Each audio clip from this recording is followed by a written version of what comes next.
আমার কাঁচা রক্ত বেশ ভালো লাগে।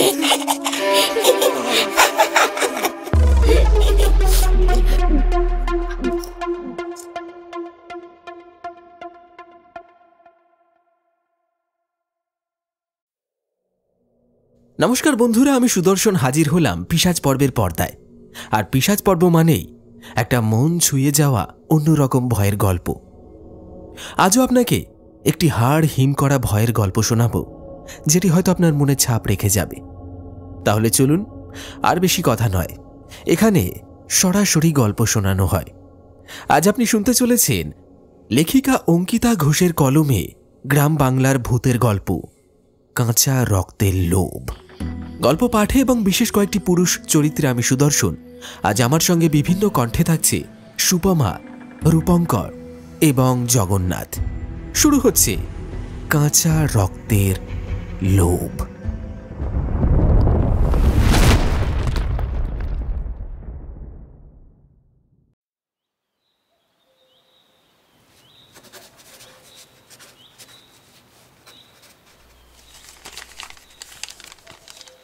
জমিদার শ্যামলাল বাহাদুর নিজের চিঠি লেখা শেষ করে চাকরকে ডাক দিলেন। রামু, আরে ও রামু, কোথায় মরতে গেলি রে? আরে ডেকে ডেকে যে চোয়াল ব্যথা হয়ে গেল। জমিদারের ডাক শুনে তাড়াতাড়ি ঘরে প্রবেশ করল রামু। জমিদার বাবু রামুর হাতে দুটো চিঠি দিয়ে বললেন, যা যা, এই দুটো চিঠি এখনই ডাকবাক্সে ফেলে দিয়ায়। এমন সময় ঘরে আবির্ভাব হলো এই বাড়ির পুরোহিত মশাই। চাকর চিঠি নিয়ে ঘর থেকে বেরিয়ে গেল। জমিদার পুরোহিত মশাইয়ের পায়ে হাত দিয়ে প্রণাম করলেন। পুরোহিত মশাই আশীর্বাদ করে বললেন, জমিদার বাবু এখন বুঝি চিঠিও লিখছেন? ব্যাপারখানা কি? যা ভাবছেন তা নয়। দুটো চিঠি লিখলাম। একটা চিঠি একজন নামকরা চিত্রকরকে পাঠাচ্ছি, আর একটা চিঠি একজন লেখককে। অনেকদিন ধরেই আমার ইচ্ছে নিজের একটা তৈলচিত্র আঁকানো এবং আমার এই জমিদারির একটা ইতিহাস লিপিবদ্ধ করার। এই দুই কাজের জন্যই আদর্শ মানুষদের খোঁজ করছিলাম। এতদিন পর আমি তাদের খুঁজে পেয়ে চিঠি লিখে তাদের আমন্ত্রণ জানাচ্ছি। এবারে দেখা যাক কবে কে আসে। ছবি আঁকার ব্যাপারখানা তো বুঝলাম, কিন্তু এই বংশের ইতিহাস লিপিবদ্ধ করবেন এটা তো বুঝলাম না। প্রবল হাসিতে ফেটে পড়লেন জমিদার বাবু। তারপর হাসি থামিয়ে বললেন, স্বাভাবিক, আপনার না জানাটাই স্বাভাবিক। আসলে আপনি তো এই সবে গ্রামে এসেছেন, তাই জানেন না। এই জমিদারি আমার নয়, আমার পূর্বপুরুষেরও নয়। এই জমিদারি ছিল হর্ষবর্ধন রায়চৌধুরীর। আমি তো এককালে মুশিলপুরের ডাকাত সর্দার ছিলাম। নাম ছিল শ্যামা ডাকাত। আমার নামে বাঘে গরুতে এক ঘাটে জল খেত। এককালে কত বড় বড় জমিদারি লুট করেছি। এই গ্রামেও ডাকাতি করতে এসেছিলাম, কিন্তু এই গ্রামের জমিদার বেটা ছিল মহাপাজি। তাই ওকে হত্যা করে নিজেই জমিদার হয়ে বসলাম। জমিদারিতে বসেই আমি কেমন যেন প্রজাবৎসল হয়ে উঠলাম। যে গ্রামের ক্ষতি করতে চেয়েছিলাম সেই গ্রামের লোকজনদেরই ভালোবেসে ফেললাম। গ্রামের লোকেরা প্রথম প্রথম আমায় ভয় পেত, কিন্তু পরে তারাই আমায় বিশ্বাস করে ফেললো, ভালোবেসে ফেললো। তারপর থেকে চলছে আমার এই আবার জমিদারির শাসন আর কি। শ্যামা ডাকাত থেকে শ্যামালাল হলাম, তারপর নিজেই নিজেকে বাহাদুর খেতাব দিলাম। এই পুরোহিত মশাই, এবারও মনে হচ্ছে যে ইতিহাস লিপিবদ্ধ করার প্রয়োজন নেই। পুরোহিত মশাই জিভ কেটে বললেন, না না জমিদার বাবু, সত্যি তো এরকম একটা ইতিহাস লিপিবদ্ধ না করলে আপনার মান খর্ব করা হবে। আমি জানতাম না, তাই প্রশ্ন করে ফেলেছি। অপরাধ নেবেন না জমিদার বাবু। না না, সে ঠিক আছে। যাই হোক পুরোহিত মশাই, আপনি যজ্ঞের আয়োজন করেছেন তো? কয়েকদিন ধরেই গ্রামের লোকেরা উধাও হয়ে যাচ্ছে। সবাই বলছে এই গ্রামে কারোর অভিশাপ লেগেছে। এখন আপনার যজ্ঞই ভরসা। যে করেই হোক এই অভিশাপ থেকে আমাদের গ্রামকে বাঁচান। পুরোহিত মশাই একগাল হেসে বললেন,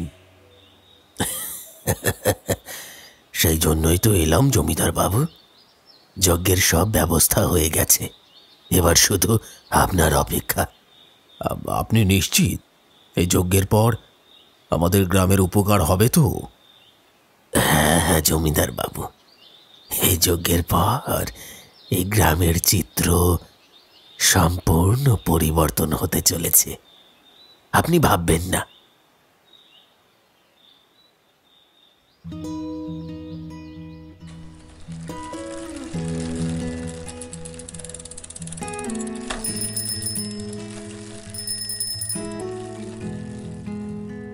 কেহ আছেন বাড়িতে? চিঠি এনেছি। পিয়নের ডাকে দরজার খিল খুলে ঘর থেকে বেরিয়ে এলো ইন্দ্র। তার নামে চিঠি এসেছে, তাও আবার অমরগড় থেকে। ইন্দ্রর বাপ মা মরেছে অনেক বছর পূর্বে, আত্মীয় স্বজন বলতে তার কেউ ছিল না। তাহলে এরকম অজানা জায়গা থেকে অচেনা লোকের চিঠি আসার তাৎপর্য কি? নিজের নামের চিঠি নিয়ে ঘরে প্রবেশ করে টেবিলের সামনে বসল চিত্রকর ইন্দ্রনাথ বসু। খাম ছিঁড়ে চিঠি বার করে পড়তেই তার চোখ কপালে উঠল। চিঠিটা এসেছে অমরগড় নামক একটা জায়গার জমিদারের কাছ থেকে। এরকম নামকরা লোকের চিঠি তো তার কাছে তেমন একটা আসে না। ছবি আঁকিয়ে হিসেবে তার নাম আছে ঠিকই, তবে সবাই তো এই শিল্প বোঝে না এবং খোঁজও রাখে না। যারা বোঝে তারা কখনো সখনো ডেকে পাঠায়। সেই কাজে ক্ষণিকের জন্য ভালো মতো অর্থ উপার্জন হলেও যখন কাজকর্ম থাকে না তখন অর্থের ভাণ্ডার এমনই শূন্য হয়ে যায় যে একবেলা না খেয়ে কাটাতে হয়। আমাদের দেশের বেশিরভাগ লোকেরা শিল্প এবং শিল্পীর সঠিক কদর করতে জানে না। যাজ্ঞে সেসব কথা, এবার আসি চিঠির কথায়। চিঠিটা খুলে পড়তে শুরু করল ইন্দ্র। শ্রী ইন্দ্রনাথ বসু মহাশয় সমীপে নমস্কার পূর্বক নিবেদন, আমার নাম শ্রীযুক্ত শ্যামলাল বাহাদুর। আমি অমরগড়ের জমিদার।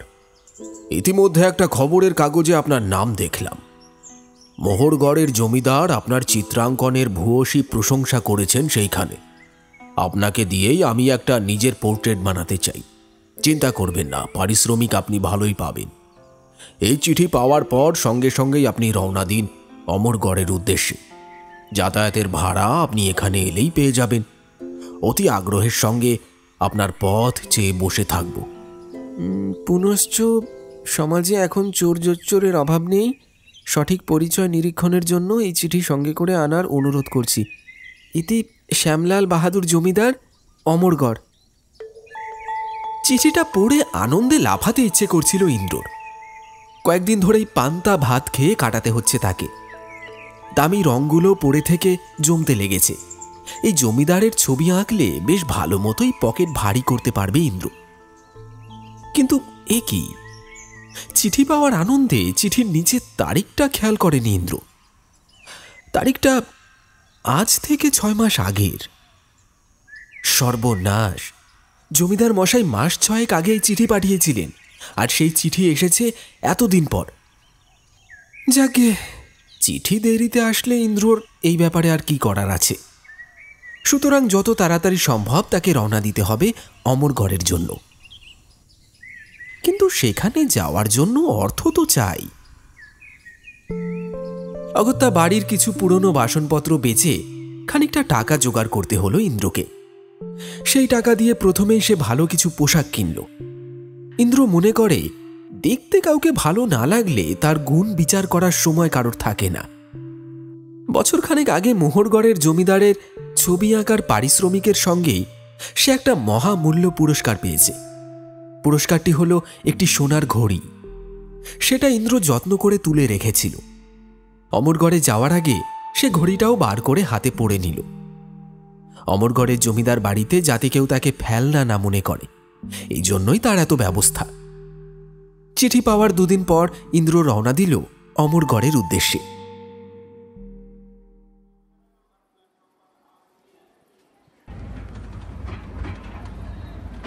ভোলাপুর স্টেশন থেকে ট্রেন ছাড়ল বিকেল 5:30টায়।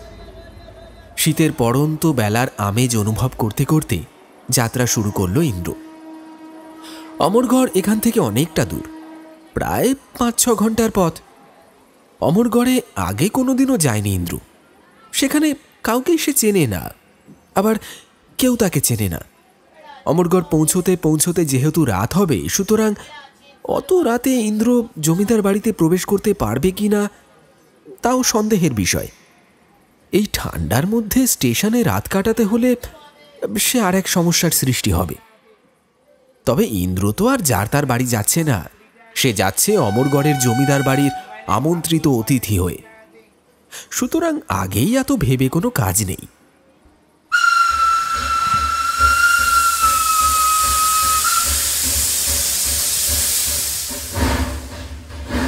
কালো ধোঁয়া আকাশে উড়িয়ে এক নাগাড়ে ঘটাং ঘং শব্দ তুলে ট্রেন এগিয়ে চলেছে।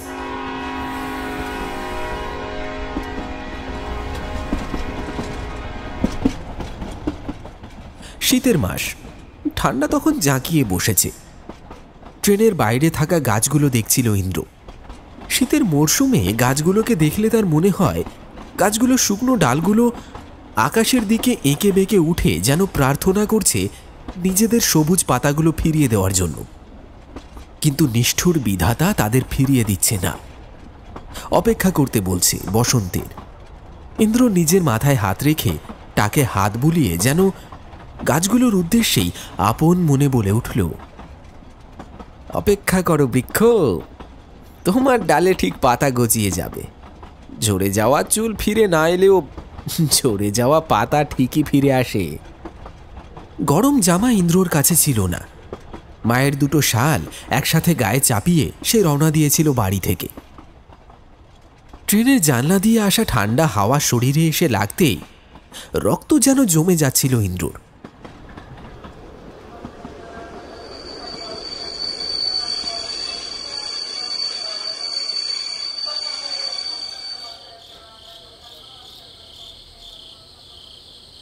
অমরগড় স্টেশনে ট্রেন থামল রাত 10টা নাগাদ। ট্রেন থেকে প্ল্যাটফর্মে নেমে ইন্দ্র দেখল প্ল্যাটফর্ম পুরো খাঁ খাঁ করছে। স্টেশনে জনমানবের কোনো চিহ্ন মাত্র নেই। এমনকি অমরগড় স্টেশন লেখা হলুদ বোর্ডটার ওপরেও 1 আঙুল সমান ধুলো পড়েছে। রাত হয়েছে বটে, তা বলে স্টেশনে একটা মানুষও থাকবে না? তাও কি সম্ভব? ইন্দ্র প্ল্যাটফর্ম ছেড়ে স্টেশনের বাইরে বেরিয়ে এলো। কিন্তু এখানেও অবাক কাণ্ড, একজন মানুষকেও সেখানে দেখা গেল না।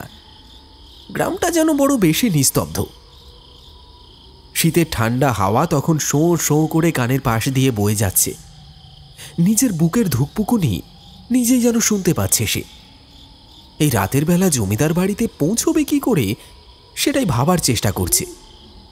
সামনে একজন মানুষও নেই যাকে কিছু প্রশ্ন করা যায়। ইন্দ্র মনে মনেই বলল, এই মরেছে, এবার কোথায় যাব? এখানে যে একটা পেঁচাও চোখে পড়ছে না। কি করি? কাল সকাল অবধি অপেক্ষা করব, না এখনই নাক বরাবর হাঁটা লাগাবো? সামনে যার বাড়ি পাবো তাকে জিজ্ঞাসা করব যে জমিদারের বাড়িটা কোন দিকে। দরকার হলে জমিদারের চিঠিটাও দেখাতে পারবো। হ্যাঁ, সেটাই করতে হবে। জয় মা তারা, জয় মা তারা, জয় মা তারা বলেই একদিকে হাঁটা লাগালো ইন্দ্র। কিছু দূর এগোতেই হঠাৎ সে খেয়াল করল তার পিছনে কেউ যেন নিঃশব্দে হেঁটে চলেছে। তৎক্ষণাৎ সে মুখ ফিরিয়ে পিছন দিকে তাকিয়ে দেখল রোগা শরীরের একটি বৃদ্ধ তার সঙ্গে সঙ্গেই হেঁটে চলেছে। বৃদ্ধের পরনে ছিল খাটো ধুতি এবং গায়ে একটা শাল। অন্ধকারে লোকটার অবয়ব অস্পষ্ট ছিল। চোর ছ্যাঁচোর নয় তো, কে জানে। মনে মনে ভয় পেলেও মুখে গাম্ভীর্য রেখে ইন্দ্র প্রশ্ন করল, তুমি কে হে? এরকম নিঃশব্দে পিছু পিছু হাঁটছো কেন? মতলবটা কি বাপু? বৃদ্ধ ভদ্রলোক হেসে বলল, আমার নাম জগাই, আমি ভ্যান চালাই বাবু। আপনি কোথাও যাবেন? নিশ্চিন্ত হলো ইন্দ্র। ধমক দিয়ে জিজ্ঞাসা করল, তা এটার জন্য পিছনে পিছনে না হেঁটে সামনে এসে জিজ্ঞাসা করতে পারোনি? বৃদ্ধ লোকটা হাসি মুখে দাঁড়িয়ে রইল। বাবা রে, কি ভয়ানক হাসি! ফোকলা মুখে একটা দাঁতের টুকরোও নেই। ইন্দ্র বলল, তুমি ভ্যানওয়ালা? কই, তোমার ভ্যান কোথায়? এই সামনেই, একটু এগোলেই হবে। আপনি কোথায় যাবেন বাবু? আমি জমিদার বাড়িতে যাব। আচ্ছা চলুন চলুন, একটু এগিয়ে চলুন, সামনেই আমার ভ্যান আছে। দুজনে মিলে এগিয়ে চলল তারা। জগাই কৌতূহল বশত প্রশ্ন করল, তা বাবু, আপনি কি জমিদার বাবুর অতিথি? হ্যাঁ, তিনি আমায় ডেকে পাঠিয়েছেন তার ছবি আঁকার জন্য। তাই নাকি? আপনি বুঝি আঁকি বুকি কাটেন? মজার সুরে কথাটা বলল জগাই। কথাটা শুনে রাগ হলো ইন্দ্রর। গ্রামের অশিক্ষিত লোক এই জগাই, পোর্ট্রেট যে কাকে বলে তা সে জানবে কি করে? নিজের রাগ দমন করে ইন্দ্র বলল, হ্যাঁ ওই আর কি। কিছু দূর এগিয়ে ইন্দ্র দেখতে পেল তালবনের সামনে একটা ভ্যান দাঁড় করানো আছে। বৃদ্ধ জগাই এগিয়ে গেল সেই ভ্যানের দিকে। নিজের মালপত্র ভ্যানের উপর রেখে ইন্দ্র ভ্যানে উঠে বসল। ভ্যান এগিয়ে চলল গ্রামের কাঁচা পাকা রাস্তার উপর দিয়ে। বেশ ঠান্ডা লাগছিল ইন্দ্রর। কিছুক্ষণ পর কাঁপতে কাঁপতে দাঁতে দাঁত লেগে খটখট শব্দ হতে লাগল। জগাই বুড়ো পিছন ফিরে ইন্দ্রকে জিজ্ঞাসা করল, কি বাবু, শীত করছে নাকি? ইন্দ্র হাত দুটো ঘষে নিয়ে উত্তর দিল, হ্যাঁ তা করছে। এই নিন, এটা ধরুন। বলেই জগাই নিজের কোমরে বাঁধা একটা ঝুলি থেকে একটা কাচের বোতল বের করে ইন্দ্রর দিকে এগিয়ে দিল। ইন্দ্র বোতলটা নিয়ে দেখল তার ভিতরে ঘোলাটে এক ধরনের পানীয় আছে। ইন্দ্র জিজ্ঞাসা করল, এটা কি?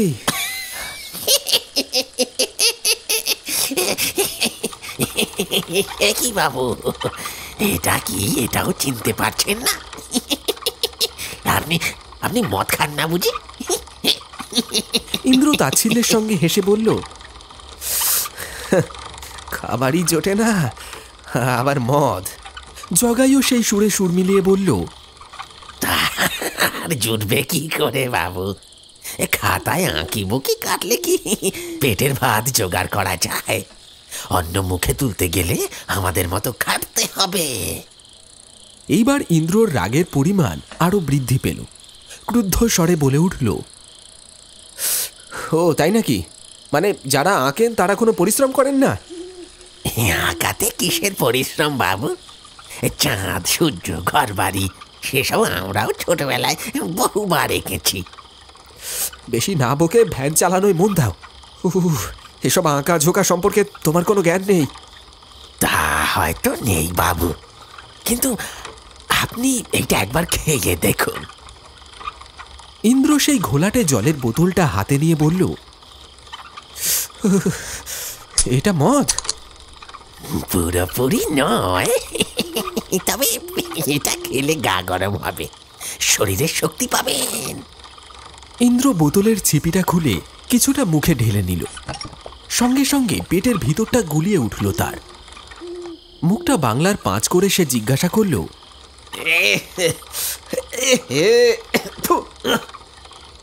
এসব কি? কি জঘন্য খেতে!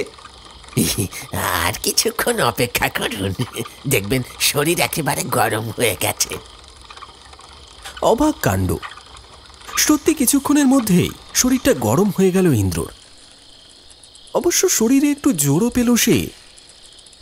জগাই তখন গায়ের সমস্ত শক্তি দিয়ে হু হু করে ভ্যান চালিয়ে যাচ্ছে। এই রাস্তাটা পরিষ্কার, খানাখন্দ কম। গুনগুন করতে করতে ইন্দ্র সবে ভ্যানে একটু সজাগ হয়ে বসেছে, এমন সময় প্রচুর ঝাঁকুনির সঙ্গে ভ্যানটা থামিয়ে দিল জগাই। ইন্দ্র ব্যস্ত হয়ে জিজ্ঞাসা করল, এই কি হয়েছে? এখানে থামলে কেন? বাবু, সামনের ব্রিজ ভেঙে গেছে। ব্রিজ? ও ও মানে ব্রিজ, কিন্তু ভেঙে গেছে? কখন ভাঙলো? জানি না বাবু, আজ সকালেই তো ঠিক ছিল। তা এই রাস্তা ছাড়া অন্য কোনো রাস্তা নেই? আছে বাবু, জঙ্গলের একটা রাস্তা আছে, কিন্তু এত রাতে আমি সেই রাস্তায় যাব না। মরেছে। এখন আমি কি করব তাহলে? এখন কিছুই করার নেই বাবু, কাল সকালের আগে আমি ওদিকে যাব না। বুঝলাম, কিন্তু আমি তাহলে যাব কোথায়? এখানে কি কোনো থাকার ব্যবস্থা আছে যেখানে রাতটুকু থাকার ব্যবস্থা হতে পারে? বাবু তা নেই, তবে আপনি চাইলে একটা রাত এই অধমের ঘরে কাটাতে পারেন। মনটা মিঠাই খাওয়াতে না পারলেও জল বাতাসা জুটাতে পারে। আরে এই শীতের রাতে একটা মাথা গোঁজা ঠাই পেলেই অনেক, পেটে কিছু না পড়লেও চলবে।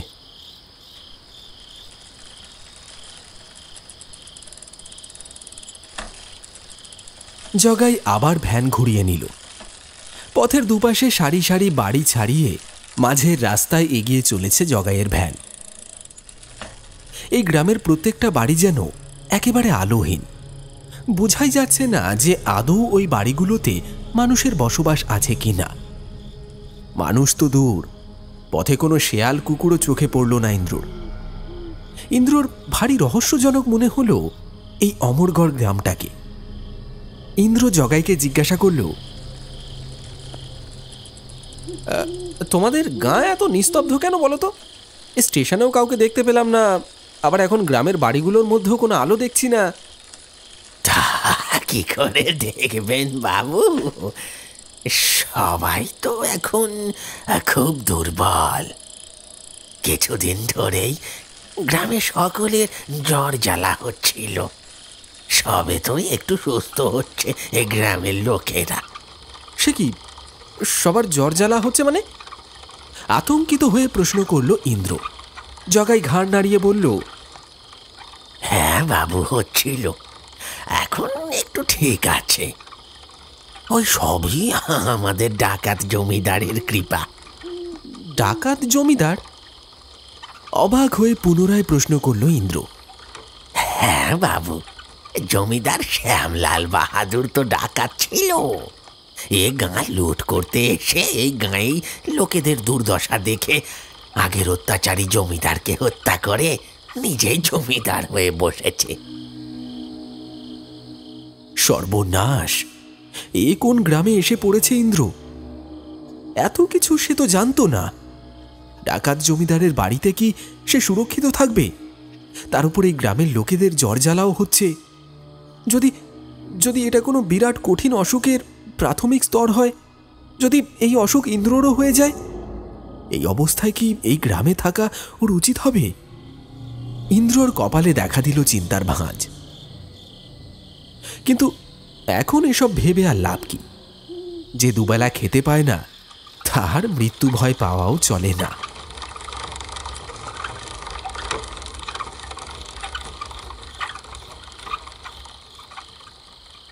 জগাই মিনিট 15 পর একটা বাড়ির সামনে এসে ভ্যান থামালো। সেই বাড়িটাকে দেখেই তুলনামূলক গ্রামের বাকি বাড়িগুলোর থেকে সামান্য জীবন্ত মনে হলো ইন্দ্রর। বাড়ির সামনের দাওয়ায় একটা ছোট্ট হ্যারিকেন জ্বলছে মিটমিট করে। ঘরের দরজাটাও সামান্য খোলা আছে।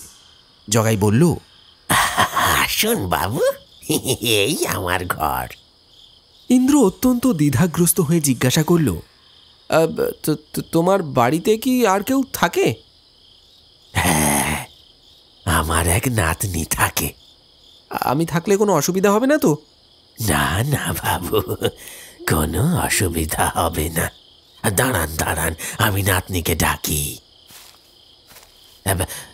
শিমুল, ও শিমুল, আরে দেখ দেখ, অতিথি নিয়ে এসেছি। আরে 2 ঘটি জল নিয়ে আয়, মুখ হাত পা দুজনে ধুয়ে নি। কি অতিথি? মানুষ না জন্তু? একটা মিহি শীতল মেয়েলি কণ্ঠস্বর ভেসে এলো বাড়ির ভিতর থেকে। একে তো ওইরকম ঠান্ডা গলার স্বর, তার উপর এই কথা শুনে ইন্দ্রর হাত পা আরো ঠান্ডা হয়ে গেল। জগাই ইন্দ্রর দিকে তাকিয়ে বলল, ও এরকমই বাবু, মজা করছে, বাচ্চা মানুষ তো, তাই আর কি। ঘর থেকে 2 ঘটি জল নিয়ে বেরিয়ে এলো একটি 8-10 বছরের বাচ্চা মেয়ে। মেয়েটিকে ভারী মিষ্টি দেখতে, গায়ের রং শ্যামলা, এক মাথা ঘন কোঁকড়া চুল, হাঁটু অবধি লম্বা, সাদা দাঁতগুলো যেন কেউ খুব যত্ন করে মাড়িতে সাজিয়ে দিয়েছে, তবে মুখে হাসিটা নেই। তাই খুব ভালো দেখতে হলেও যেন মুখটা ফাঁকা ফাঁকা লাগছে। মেয়েটি 1 ঘটি জল জগাইয়ের হাতে আর 1 ঘটি জল ইন্দ্রর হাতে দিয়ে ঘরের ভিতরে চলে গেল। মুখ হাত পা ধুয়ে ইন্দ্র জগাইয়ের পিছন পিছন ঘরে প্রবেশ করল। 2টো অন্ধকার ঘর রয়েছে এই বাড়িতে। তার মধ্যে একটি ঘর অত্যন্ত ছোট, অপর ঘরটি মাঝারি আকারের। ইন্দ্রকে জগাই ছোট ঘরটায় নিয়ে এসে তক্তপোষে বসতে বলল। ইন্দ্র বলল, তোমায় যে কি বলে ধন্যবাদ দেব, আজ তুমি না থাকলে যে কি হতো। মানুষ হয়ে মানুষের পাশে না দাঁড়াতে পারলে আর মানুষ হয়ে লাভ কি? এখানে কি তোমার নাতনি আর তুমি একাই থাকো? হ্যাঁ, ওর মা বাপ মরেছে বহুদিন, আমি ওকে মানুষ করেছি বলতে পারেন। এমন সময় শিমুল ঘরে এসে ইন্দ্রর হাতে খাবার জলের একটা মাটির গ্লাস দিল, সঙ্গে 2টো বাতাসা।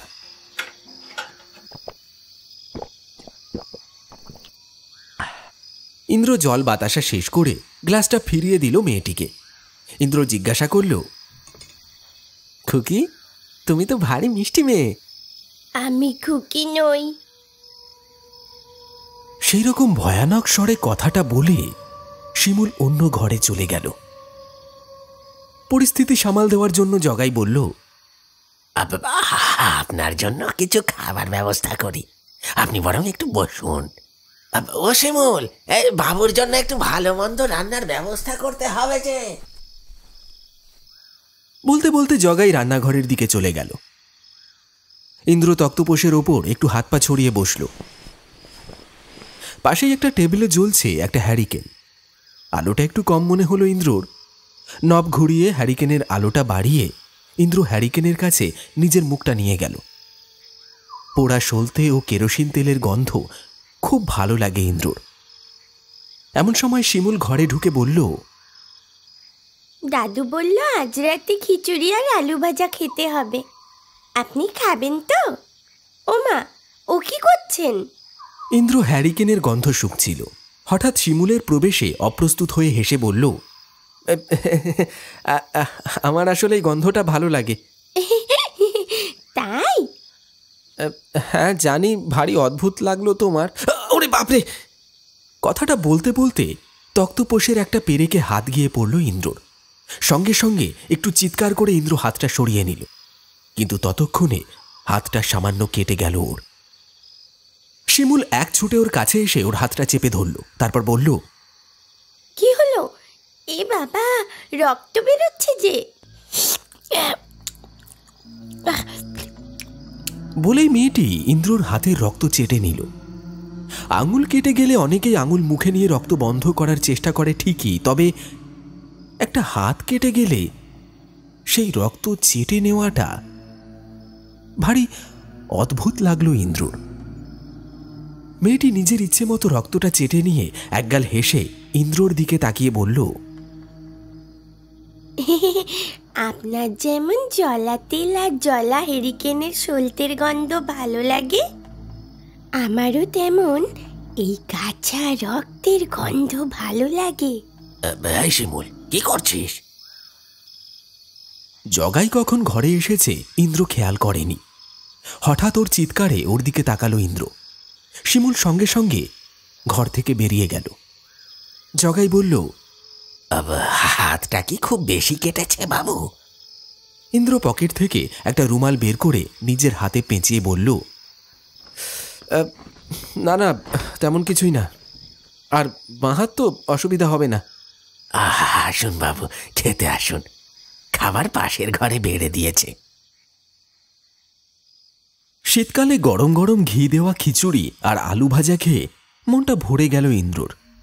বেশ তৃপ্তি করে খেতে খেতে ইন্দ্র লক্ষ্য করল শিমুল তাদের সামনে বসে আছে ঠিকই, কিন্তু কিছুই খাচ্ছে না।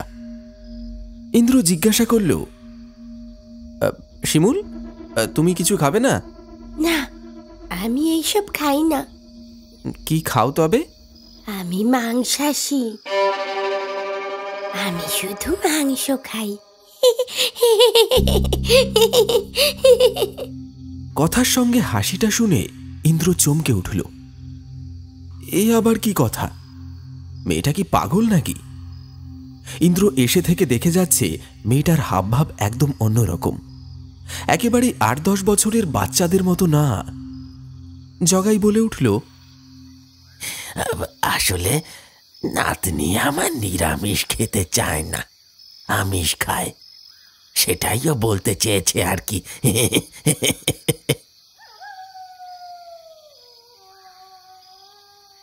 খাওয়া দাওয়া শেষ করে ইন্দ্র শুতে চলে গেল।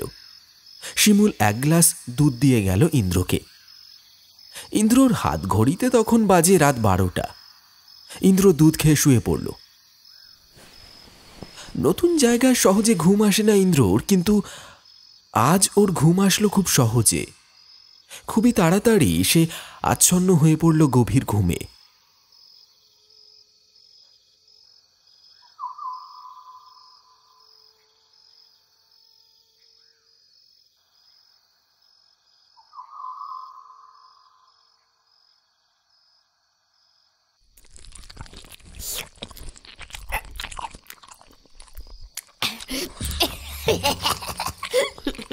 একটা শব্দে ঘন্টা ২ পর ঘুম ভাঙল ইন্দ্রর।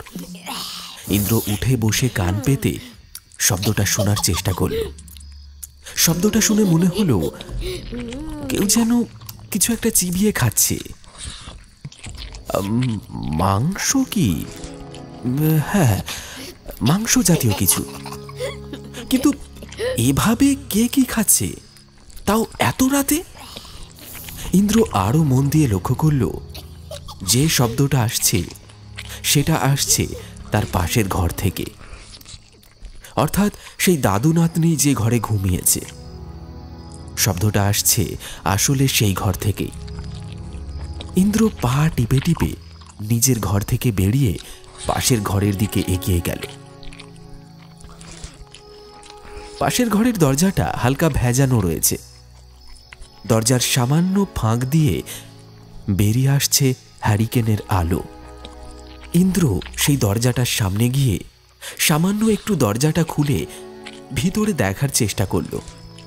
কাজটা হয়তো সে ঠিক করছে না, কিন্তু কেমন যেন একটা অদম্য কৌতূহল খেলা করছিল ওর মনে। সে ঘরে উঁকি মারল। তারপর নিজের চোখে যে দৃশ্য দেখতে পেল তা দেখে ইন্দ্রর মাথার উপরের ব্রহ্মাণ্ড যেন কেঁপে উঠল। পায়ের তলার মাটি যেন কেউ টেনে নিচ্ছে তার। সে দেখল জগাই সেই ঘরের এক কোণে বসে তামাক টানছে, আর আর সেই বাচ্চা মেয়েটি অর্থাৎ শিমুল ঘরের মাঝখানে বসে চিবিয়ে চিবিয়ে খাচ্ছে একটি একটি মানুষের কাঁচা হাত। মাথাটা ভন ভন করে উঠল ইন্দ্রর। সে ভুল দেখছে না তো? এই জন্যে কি মেয়েটি নিজেকে অমনভাবে মাংসাশী বলেছিল? যে হাতটি শিমুল অতি উৎসাহে হাপুস হাপুস করে খেয়ে যাচ্ছে, সেই হাতটা ইন্দ্রর খুব চেনা চেনা মনে হলো। কারোর হাত সেইভাবে চেনার কথা নয়, যদি সেই হাতের মধ্যে কিছু বিশেষত্ব লক্ষ্য না করা যায়। এই হাতের মধ্যেও একটা বিশেষত্ব ছিল। এই হাতে রয়েছে একটা ঘড়ি। এই ঘড়িটার জন্যই হাতটা চেনা চেনা মনে হচ্ছিল তার। খুবই দামি ঘড়ি, সম্ভবত সোনার। ঝাঁ করে একটা কথা মনে পড়ল ইন্দ্রর। এই ঘড়িটাই তো মোহরগড়ের জমিদার তাকে উপহার দিয়েছিল। সঙ্গে সঙ্গে সে নিজের বাঁ হাতটা তুলে সেই ঘড়িটা দেখতে গেল, কিন্তু এ কি? একটু আগেই ইন্দ্রর বাম কাঁধ সংলগ্ন যে বাম হাতের অস্তিত্ব ছিল সেটি তো আর সেখানে নেই, বরং সেখান থেকে ঝরে পড়ছে রক্ত। এতক্ষণে ইন্দ্র খেয়াল করল তার জামা কাপড় তারই রক্তে ভেসে গেছে। কেউ যেন ইন্দ্রর গভীর ঘুমের সুযোগ নিয়ে তীক্ষ্ণ অস্ত্র দিয়ে তার বাঁ হাতটা কেটে নিয়েছে। তবে তবে সামান্য যন্ত্রণাটুকু হচ্ছে না কেন? ইন্দ্র নিজের সেই অবস্থা দেখে নিজেকে আর সামলে রাখতে পারল না। হঠাৎ সে একটা আর্তনাদ করে উঠল। সঙ্গে সঙ্গে জগাই আর শিমুল দরজার দিকে দেখল। ওরা দেখল ইন্দ্র বিস্ফারিত দৃষ্টিতে তাদের দিকে তাকিয়ে আছে। শিমুল জগাইয়ের দিকে তাকিয়ে নিজের খ্যানখ্যানে গলায় বলল,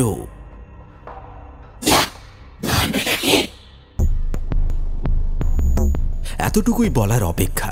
জগাই তামাক ফেলে ছুটে দরজার দিকে গেল। ইন্দ্র ততোধিক জোরে দৌড়ে পাশের ঘরে ঢুকে দরজায় খিল তুলে দিল। দরজায় তখন প্রবল ধাক্কার শব্দ হচ্ছে। দরজার বাইরে থেকে ভেসে আসছে দাদু আর নাতনির কণ্ঠস্বর। ওই বেটা বেটা, দরজা খোল। আমার বাড়িতে এসে আমার দরজা বন্ধ করবি? এত সাহস তোর? খোল বলছি, খোল বলছি, খোল। বের করো কে? মানুষের বাচ্চাটাকে এখনো ঠিক করে খেতে পারিনি আমি। বের কর বলছি। জগাই ধমক দিয়ে শিমুলকে বলল, শয়তানি, এত হাঙরের বাচ্চার মতো তোকে খেয়ে খেতে বলেছিল? হ্যাঁ, তোর জন্যই তোর ঘুমটা ভাঙলো। বেশ তো অল্প অল্প করে খেয়ে নিতে পারতিস। আর খেলি যখন, আগে পা খেলি না কেন? তাহলেই তো আর পালাতে পারতো না। আমি কি করবো? ওর হাতের রক্তটা খেয়ে এত ভালো লাগলো যে তাই কেটে খেয়ে নিলাম আগে। বাহ, খুব ভালো করেছিস। এখন ওই হাতটাই কেল। এমনিতেই আর পালাবে কোথায়? পালাতে হলে তো দরজা খুলেই পালাতে হবে। ছেড়ে দে এখন, ছেড়ে দে। কিন্তু আমার যে খুব খিদে লেগেছে। খিদে লেগেছে? যা যা গিয়ে দেখ গাছে আর কোনো পেঁচা বসে আছে কিনা। সবই তো গিলে কুটে শেষ করেছিস, আর কোথা থেকে জীবজন্তু পাবো? এত কথা শুনে ততক্ষণ প্রবল ভয়ে ইন্দ্রর প্রাণ শুকিয়ে গেছে। এখন সে এখান থেকে পালাবে কি করে? এ কার পাল্লায় এসে পড়েছে ইন্দ্র? এবারে কে তাকে উদ্ধার করবে? হঠাৎ ইন্দ্রর চোখে পড়ল সেই ঘরের কোণের একটি জানলার দিকে।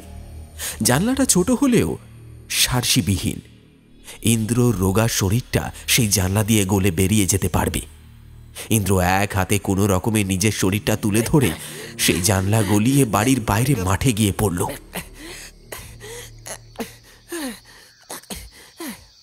হাত কেটে নেওয়ার পরেও ইন্দ্রর ব্যথা লাগছিল না ঠিকই, তবে অধিক রক্তপাতের জন্য ইন্দ্রর শরীরটা ক্রমেই দুর্বল হয়ে যাচ্ছিল। কিন্তু এখন আর হার মানলে চলবে না, পালাতে হবে তাকে। ইন্দ্র দিক বিদিক জ্ঞান শূন্য হয়ে ছুট দিল। কোথায় যাচ্ছে, কিভাবে যাচ্ছে, সেই সব ওর মাথায় কিচ্ছু নেই। ছুটতে লাগলো ইন্দ্র। সে বারে বারে পিছনে ফিরে তাকিয়ে দেখছিল ওই নরপিশাচগুলো তাকে ধাওয়া করেছে কিনা। কিন্তু বরাত ভালো, কেউ কোথাও ছিল না। ফাঁকা মাঠ ছাড়িয়ে ইন্দ্র ছুটতে ছুটতে একটি জঙ্গলের মধ্যে প্রবেশ করল। তবুও থামলে চলবে না। ইন্দ্রর মনে হলো জগাই বলেছিল কোনো একটা জঙ্গলের ভেতর দিয়েই নাকি জমিদার বাড়ি পৌঁছানো যায়। একটি রাস্তা রয়েছে, সম্ভবত এটাই সেই জঙ্গল। এই জঙ্গল দিয়ে ছুটে গেলে জমিদার বাড়ি অবধি পৌঁছে যেতে পারবে ইন্দ্র। ঘন কুয়াশায় তখন জঙ্গল ছেয়ে গেছে, চারিদিকে কিছুই দেখা যাচ্ছে না। তারপরও ইন্দ্রর একটা হাত নেই। ইন্দ্রর দৌড়ানোর বেগ আস্তে আস্তে কমে যাচ্ছে, মাথাটাও ঘুরছে, রক্তপাত বাড়ছে, মাঝে মাঝে বমি হয়ে গেল ইন্দ্র। হাউ হাউ করে কেঁদে উঠল সে অসহায় ভাবে। সঙ্গে সঙ্গেই জ্ঞান হারিয়ে মাটিতে পড়ে গেল।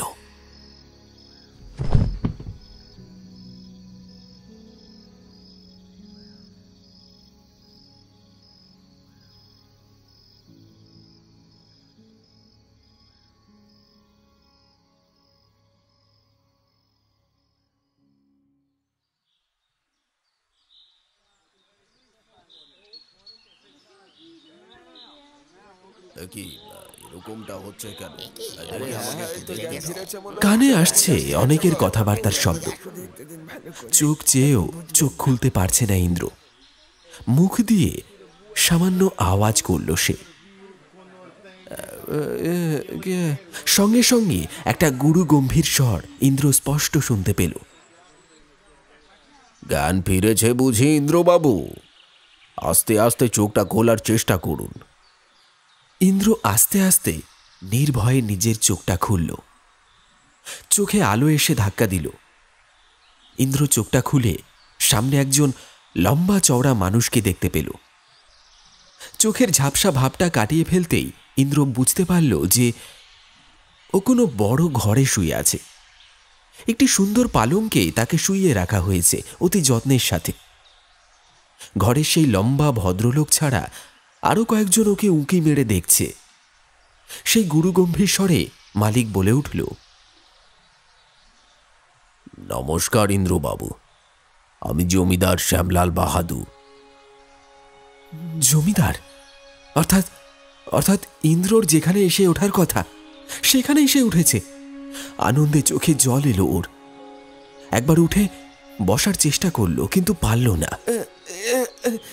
একই শুয়ে পড়ুন, শুয়ে পড়ুন, উঠবেন না। ইন্দ্র কৃতজ্ঞতার সুরে জিজ্ঞাসা করল, অনেক অনেক ধন্যবাদ। আপনি আমায় চিনলেন কি করে? আপনাকে জঙ্গল থেকে উদ্ধার করে এনেছে আমারই লোকেরা। আপনাকে দেখে তো চিনতে পারিনি। তারপর আপনার জামার পকেট থেকে পেলাম আমারই লেখা সেই চিঠি। তখন বুঝলাম আপনি চিত্রকর ইন্দ্রনাথ বসু। কিন্তু আপনার এই অবস্থা হলো কি করে? ইন্দ্র কোনো রকমে ওর সাথে হওয়া সমস্ত ঘটনার বর্ণনা করল। জমিদার মাথা নিচু করে সবটা শুনল। ওর হাত কেটে নেওয়ার জন্য আক্ষেপও করল। পায়চারি করতে করতে জমিদার বলল, বুঝতে পারলাম ইন্দ্রবাবু আপনার কথা, কিন্তু এই ব্যাপারটা তো আমি কোনোদিনও কিছু শুনিনি। আচ্ছা দাঁড়ান, আমি একটা ব্যবস্থা করছি। ও ডাইনি জমিদার মশাই, যদি ওকে না আটকান তাহলে আপনাদেরও বিপদ হতে পারে। জমিদার হাঁক দিয়ে ডাকল তার চাকরকে। রামু, এই রামু, একটু পুরোহিত মশাইয়ের বাড়িতে যা তো, ওনাকে ডেকে আন। তারপর ইন্দ্রর দিকে তাকিয়ে জমিদার মশাই বলল, আপনি চিন্তা করবেন না ইন্দ্রবাবু, আপনি বরং একটু বিশ্রাম নিন।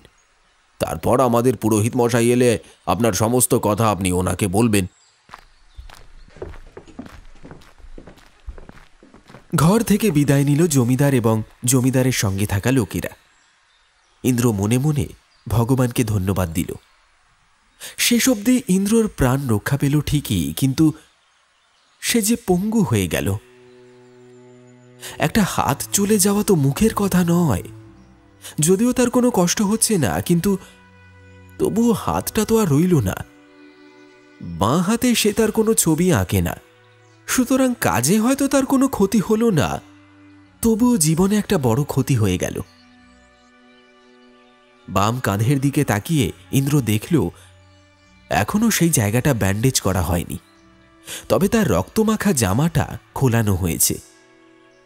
আর সেই দিকে দেখতে পারল না ইন্দ্র। নিজের চোখটা বন্ধ করে আজ সকাল থেকে রাত অবধি তার সঙ্গে কি কি ঘটল সেটাই একবার ঝালিয়ে নিল। সকালে কতই না খুশি ছিল সে। আস্তে আস্তে দিন পাল্টাবে, পকেটে কিছু টাকা আসবে, কিন্তু আর কি হবে? টাকা এলেও অর্ধেক টাকা চিকিৎসাতেই চলে যাবে। কত স্বপ্ন, কত আশা, সবকিছুই আজ ভেঙে চুরমার হয়ে গেল।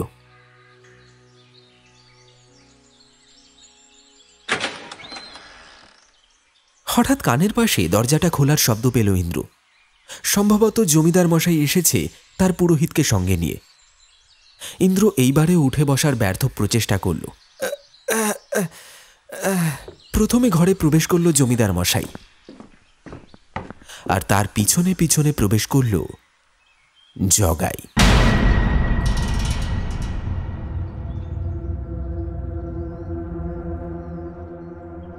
আর জগাইয়ের হাত ধরে দাঁড়িয়ে রয়েছে সেই পৈশাচিক ভয়ানক মেয়েটি। ইন্দ্র চমকে উঠে জমিদারকে জিজ্ঞেস করল, জমিদার মশাই, কাকে ডেকে আনলেন আপনি? কি করলেন এটা? কেন ইন্দ্রবাবু, এই তো আমাদের বাড়ির পুরোহিত মশাই। এই কথা শুনে ইন্দ্রর মুখের কথা মুখেই আটকে রইল। জগাই হাসি হাসি মুখ করে জমিদারের দিকে তাকিয়ে বলল, তোমরা এখন সব যাও। জমিদার মাথা নিচু করে চলে গেল। জগাই ইন্দ্রর কাছে এগিয়ে এসে সেই রকমই হাসি হাসি মুখ করে বলল,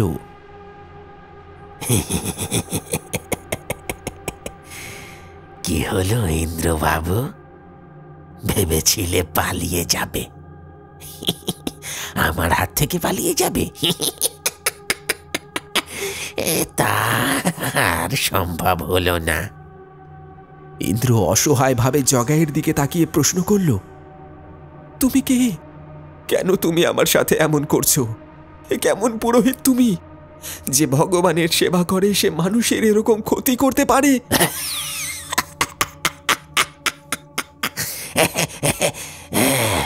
তোকে কে বলল আমি পুরোহিত? কেন, জমিদার বাবুই তো বললেন যে যে তুমি এই বাড়ির পুরোহিত। আমি কোনো পুরোহিত টুরোহিত নই। তুমি পুরোহিত নও, ভ্যানওয়ালাও নও, তাহলে তুমি কে?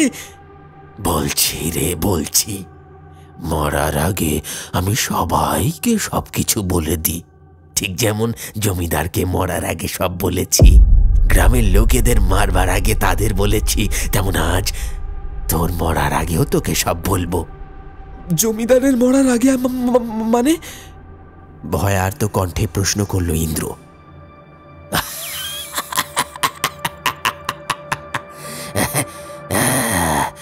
কি পাগল লোক রে তুই! তুই এতক্ষণ ধরে যাকে মানুষ ভাবলি সেই জমিদার তো কবেই পটল তুলেছে।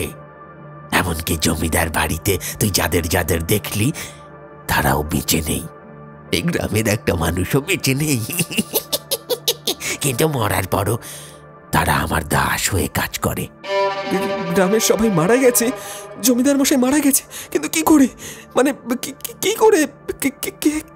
কেন? প্রতিশোধ, প্রতিশোধ, বুঝলি রে? সবই প্রতিশোধের খেলা। কিসের প্রতিশোধ?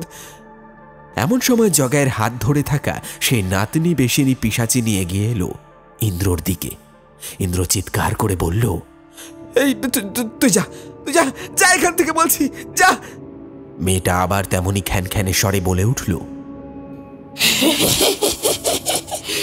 আজ আমি কোথাও যাব না, তোকে আজ আমি চিবিয়ে চিবিয়ে খাবো। তোর কাঁচা রক্তের গন্ধটা বেজায় ভালো, কি যে লোভ লাগে আমার।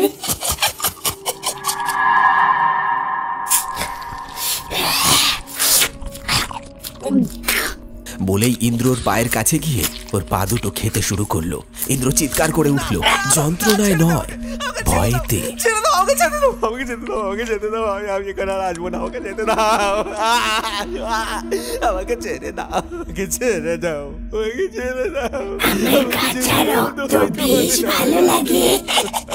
যন্ত্রণা তো ওর হচ্ছে না।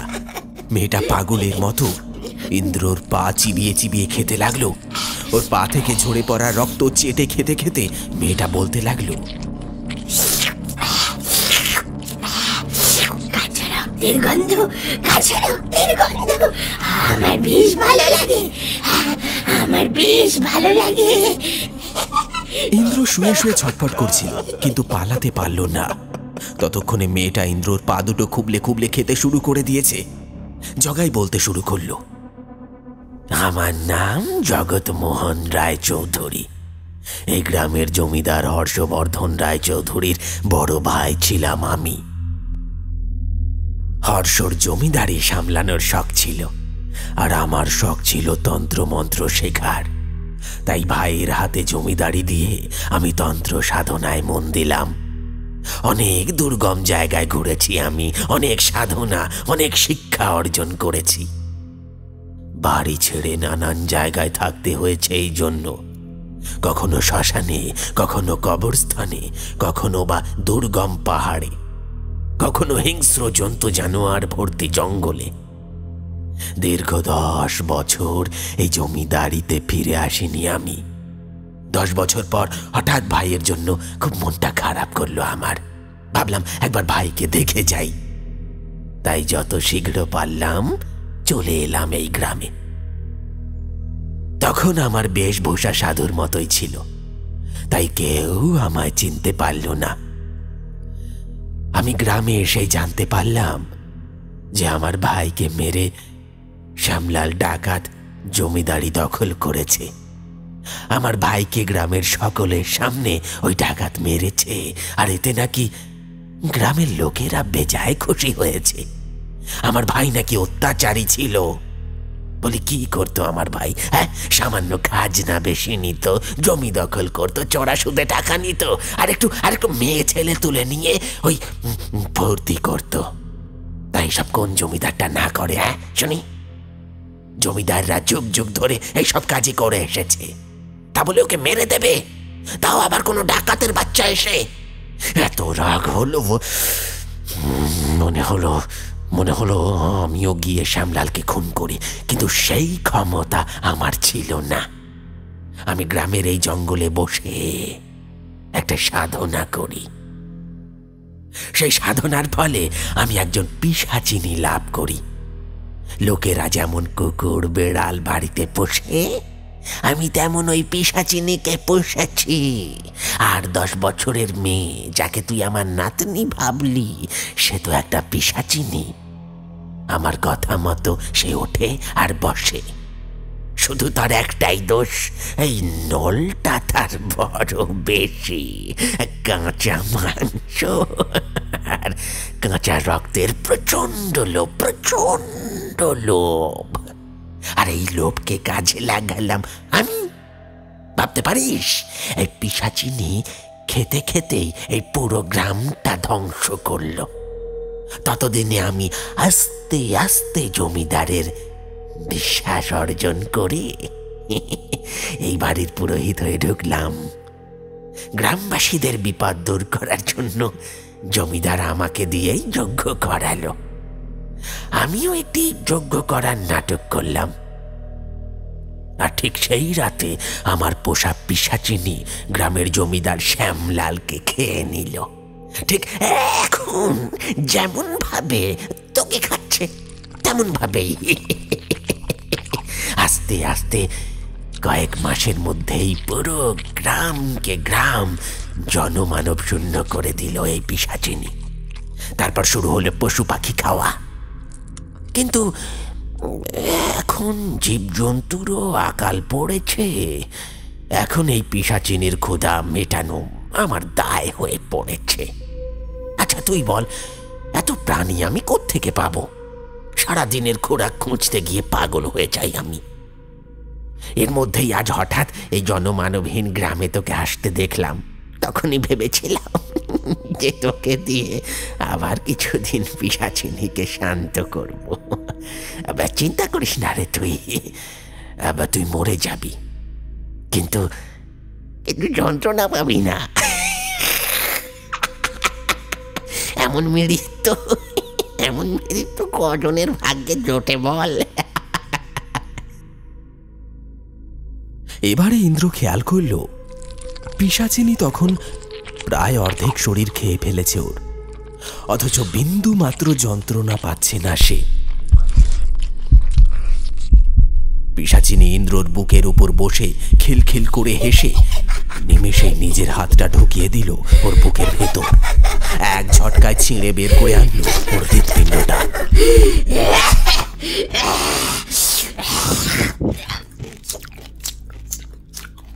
যন্ত্রণা না পেলেও ইন্দ্র তৎক্ষণাৎ চোখে অন্ধকার দেখল, আর তারপরে সব শেষ।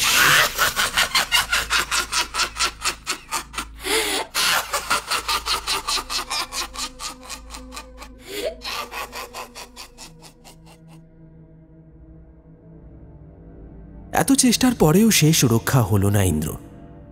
পিশাচিনী ইন্দ্র হৃৎপিণ্ড সহ বাকি শরীরটাও চেটে পুটে খেতে থাকলো।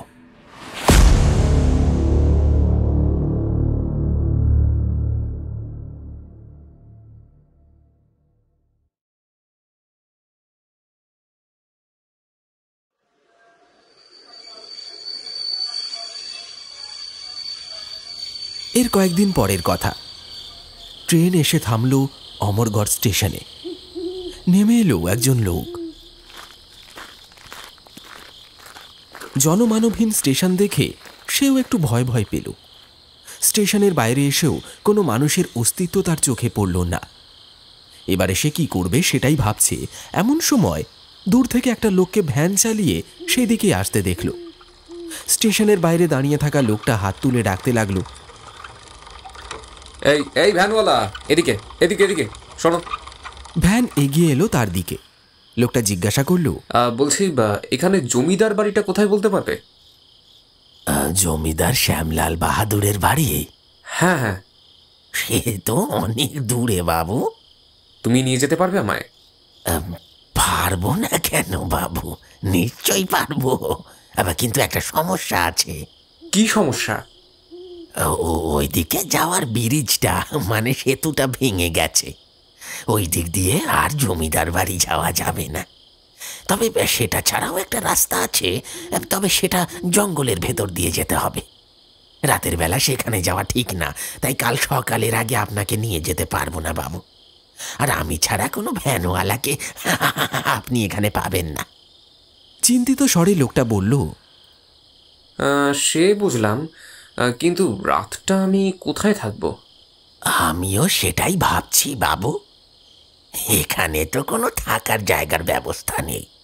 আপনি খুব মুশকিলে পড়েছেন বাবু। আপনি এক কাজ করুন না, রাতের বেলাটা আমার বাড়িতে রয়ে যান।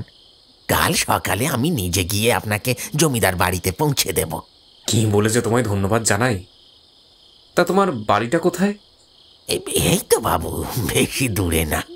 আপনি ভ্যানে উঠে বসুন না, হু হু করে ভ্যান ছুটিয়ে নিয়ে যাব। লোকটা ভ্যানে উঠে বসল।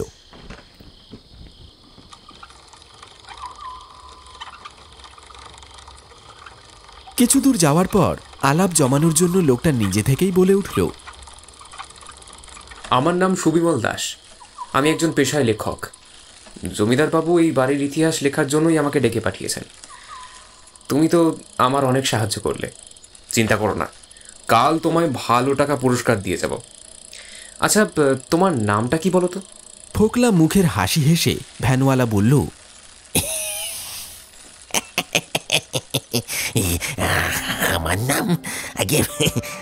আমার নাম জগাই।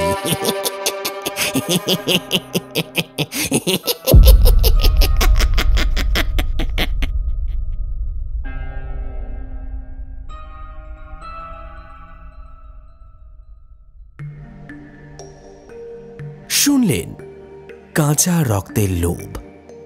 আমাদের আজকের নিবেদনের এই গল্পটি আপনার কেমন লাগলো অবশ্যই কমেন্ট করে জানাতে ভুলবেন না। এই ধরনের টানটান উত্তেজনায় পরিপূর্ণ ভয়ের গল্প বারবার শুনতে এক্ষুনি সাবস্ক্রাইব করুন পিশাচ পর্ব অডিও স্টোরি। তাহলে দেখা হচ্ছে আগামী পর্বে।